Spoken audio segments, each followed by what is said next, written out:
ये तो होना ही था। मतलब आई एम नॉट सरप्राइज्ड कि ये चीज़ अब हो रही है, पर ये तो ऑब्वियसली होना ही था। एक्टिंग तो वैसी भी ऐसी फील्ड है कि इसमें कोई सो कॉल्ड क्वालिफिकेशंस तो है नहीं। अगर आप एक ट्रेंड एक्टर हैं, थिएटर किया तो बहुत अच्छा, नहीं तो कोई ऐसा थोड़ी कि आपको बोलता है सर्टिफिकेट दिखाओ, जैसे एक डॉक्टर या इंजीनियर बनने के लिए होता है। 2004 में अगर आप मुंबई में एक एक्टर थे तो आपको ऑडिशंस में जाने की कन्वेंस मिलती थी, पैसे मिलते थे कि आप जाके ऑडिशन दें। मैं तो एज एन ऑडियंस कहूँगा कि इसमें कुछ भी गलत नहीं है। अब तो ऑस्कर अकेडमी भी कहती है कि चाहे एक फिल्म आप सेट्स पे बना रहे हो असली एक्टर्स और क्रू के साथ, या फिर आप एक फिल्म बना रहे हो किसी एआई सॉफ्टवेयर से, तो क्या दिक्कत है? सबको वैरायटी पसंद है। जब आप पहले शॉपिंग करते थे तो आप दुकान में जाते थे, उसके बाद टाइम आया आप ऑनलाइन करने लगे। अब तो घंटे घंटे में आपको कपड़े मिल जाते हैं, ग्रोसरी मिल जाती है। तो everybody likes convenience, everybody likes variety. उसमें गलत भी क्या है? ये तो दुनिया की रीत है, दस्तूर है दुनिया का। मैं बात कर रहा हूँ एआई इन्फ्लुएंसर्स की, राइट। बहुत जल्दी ऐसा हो जाएगा कि लोग और अवेयर हो जाएंगे कि एआई इन्फ्लुएंसर्स हैं क्या। तो बेसिकली अब आप एआई सॉफ्टवेयर से इन्फ्लुएंसर्स बना सकते हैं, और जब वो बन गए तो ऑब्वियसली आप उनके थ्रू ब्रांड इंडोर्समेंट्स करा सकते हैं।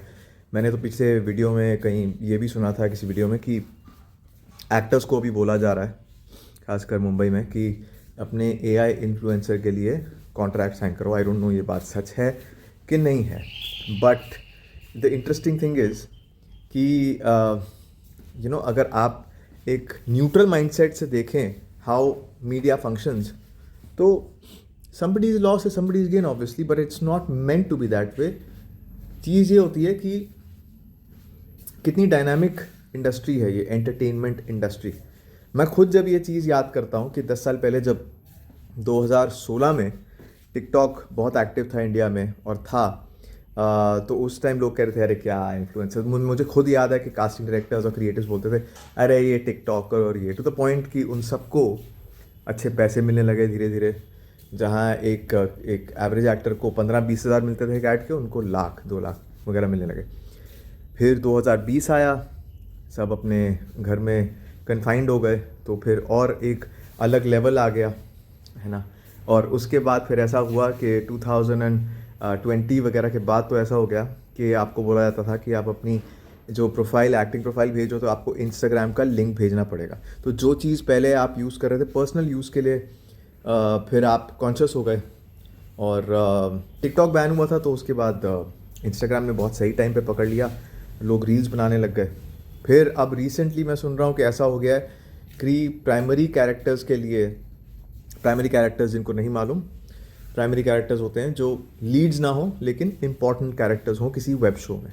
अच्छा, वेब शो भी बड़ा इंटरेस्टिंग बात है कि 2015 या 16 में, अब नेटफ्लिक्स ने ये पोस्ट लगाई थी, उसी टाइम पे ओटीटी इंडिया में आया था, और धीरे धीरे कितनी अवेयरनेस हो गई। और अब वेब शोज़ इतने बन रहे हैं, it feels like a syllabus कि आप कौन सा शो देख रहे हो कौन सा नहीं।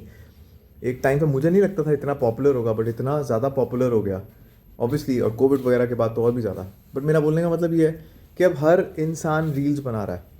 अच्छा, रील्स से याद आया कि अब जैसे मैं इतने साल मुंबई रह चुका हूँ, तो आप ऑडिशंस देते हो, आपको काम मिलता था।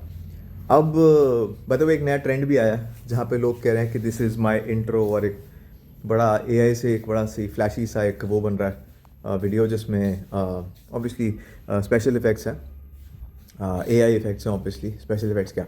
लेकिन हाँ, अब जिस तरह लोग पहले बोलते थे कि ये इंडस्ट्री क्राउडेड हो रही है, जो लोग मुंबई में रह चुके हैं उनको ये बात पता है। और मैं बहुत सुनता था कि एक टाइम था आज से कुछ 20-21 साल पहले कि अगर एक ऐड के ऑडिशन के लिए आप मुंबई में जाते थे तो आपको कन्वेंस के पैसे मिलते थे। फिर ऐसा टाइम आया, बहुत सारे एक्टर्स और आने लग गए, आते गए, इनफ्लो होती गई। ऑब्वियसली फिर बजट जो थे वो नीचे चले गए एक्टर्स के लिए। और अब तो एक्टिंग कोई बड़ी बात ही नहीं है। मतलब एक्टिंग तो हर बंदा कर रहा है, चाहे वो एक डॉक्टर हो, इंजीनियर हो, कोई भी अपना फ़ोन उठा के कर रहा है। और मेरे ख्याल से ये गलत भी नहीं है कि जो आपके जो एक्टर, मतलब जो प्रोडक्शन हाउसेस हैं, वो आपको चूज़ कर सकें, राइट? वो आपको बोलें कि भाई we want you for a certain role. कौन सा सेलिब्रिटी शेफ था मुझे याद नहीं आ रहा, who did a web series, right? Who would have thought कि मतलब उन्होंने खुद नहीं सोचा होगा जब वो केटरिंग या होटल मैनेजमेंट पढ़ रहे होंगे कि one day I will be acting, but then this is the way the industry functions, this is really the way the industry functions. It thrives a lot and it functions a lot on who's really famous rather than who's very talented. Well, that's a fact. और ये मैं कोई negative तरीके से नहीं कह रहा, ये होता है. तो ये चीज़ है. And I think going forward the only way is if you can be original और if you can be really really कुछ आप अलग ऑफर कर सकें. नहीं तो अगर पर्पस सिर्फ ये है शायद कि ब्रांड एंडोर्समेंट्स मिल जाए, ये मिल जाए, और ऐसे तो आई डोंट नो, वो तो फिर AI इन्फ्लुएंसर्स आ ही रहे हैं. Anyways actually I don't know what is the future actually, क्या रहेगा आने वाले टाइम में. इट्स वेरी इंटरेस्टिंग बिकॉज जिस हिसाब से चीज़ें अभी बदल रही हैं, यू नेवर नो कि चीज़ें कहाँ जाने वाली हैं. Let's wait and watch.